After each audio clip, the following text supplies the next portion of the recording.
Assalamualaikum warahmatullahi wabarakatuh. Nama saya Gufran dan nama kelompok saya Gufran dan Novi Nurmalasari akan menjelaskan tentang regresi dalam mata kuliah metode penelitian. Pendahuluannya dulu. Regresi adalah teknik pencocokan kurva untuk data yang berketelitian rendah. Contoh data yang berketelitian rendah, data hasil pengamatan percobaan di laboratorium atau data statistik. Data seperti itu kita sebut data hasil pengukuran. Untuk data hasil pengukuran, pencocokan kurva berarti membuat fungsi menghampiri approximate titik data. Kurva fungsi hampir tidak perlu melalui semua titik data, tetapi dekat dengannya tanpa perlu menggunakan polinom berderajat tinggi.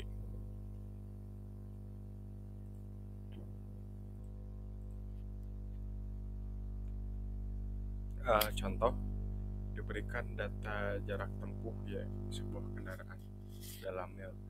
Setelah X itu bulan seperti pada tabel di bawah ini. Misalnya ini X-nya bulan, kita mendapatkan data ini segini dan ini seperti ini. Dan ini hasil dari interpolasinya dan ini dari hasil regresinya. Lanjut. Dari kedua pencocokan tersebut terlihat bahwa dari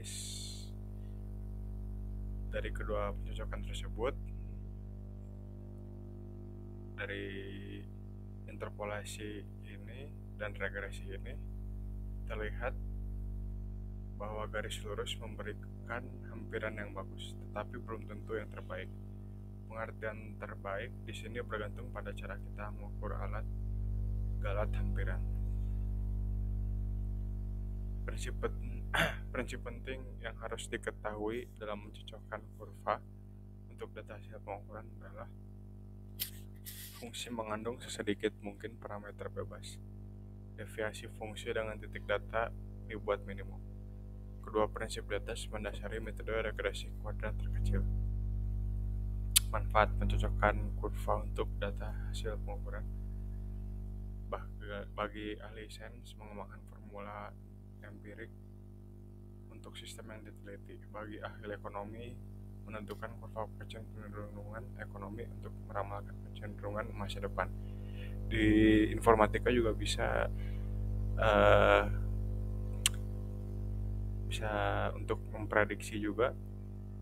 Jadi sebenarnya banyak fungsinya untuk regresi ini.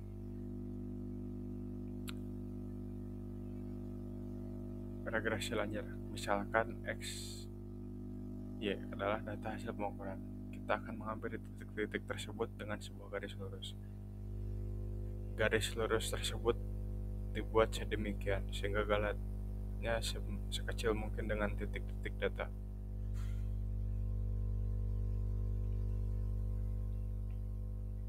Karena data mengandung galat, maka nilai data sebenarnya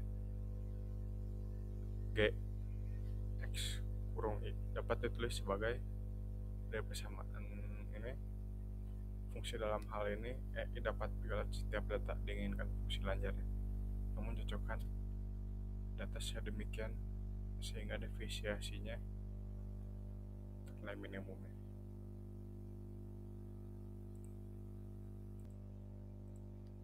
Total kuadrat deviasi persamaan 4 adalah N sigma I sama dengan 1, R1 kuadrat sama dengan N sigma I sama dengan 1.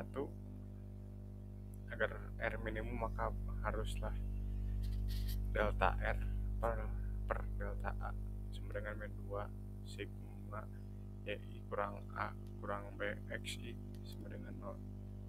Untuk selanjutnya notasi ditulis dalam sigma saja. Masing-masing ruas kedua persamaan dibagi dengan 2. nanti mendapatkan persamaan ini, selanjutnya ini, atau ini. Kedua persamaan terakhir ini dinamakan persamaan normal dan dapat ditulis dalam bentuk persamaan matriks. Solusi nilai A dan B bisa dicari dengan metode eliminasi Gauss atau langsung dengan rumus seperti ini. Nah, ini untuk hasil data yang kita ini bisa dengan rumus ini, nanti persamaannya ini untuk menentukan seberapa bagus fungsi hampir mencocokkan data. Kita dapat mengukurnya dengan alat RMS, root mean square error, atau RMS dengan rumus seperti ini. Semakin kecil nilai RMS, semakin bagus fungsi hampir mencocokkan titik data. Nah, kita contoh di sini. Tentukan persamaan garis lurus yang mencocokkan data pada tabel di bawah ini. Kemudian perkiraan nilai untuk X sama dengan 1.0. Nah, kita mendapatkan datanya.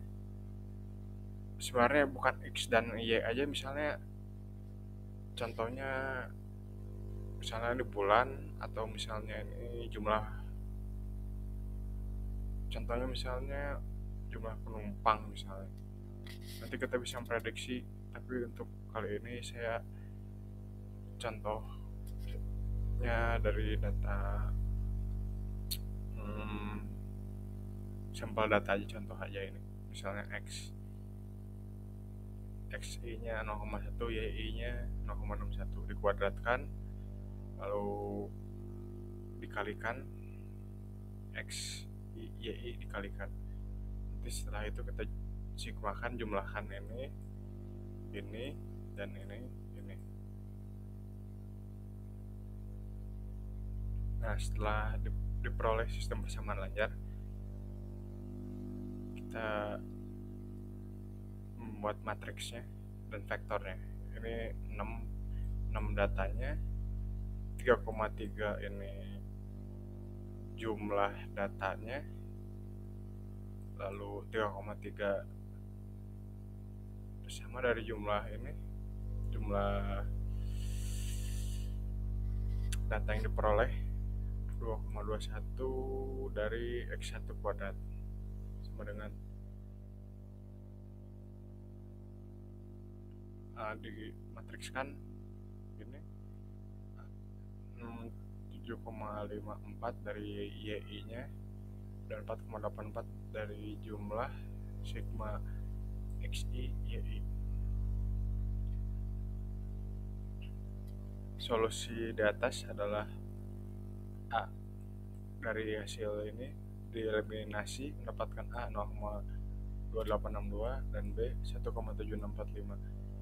Nah, ini setelah itu kita dapat persamaan garis regresinya, dibuat persamaan berikut. Nah, dari sini kita bisa,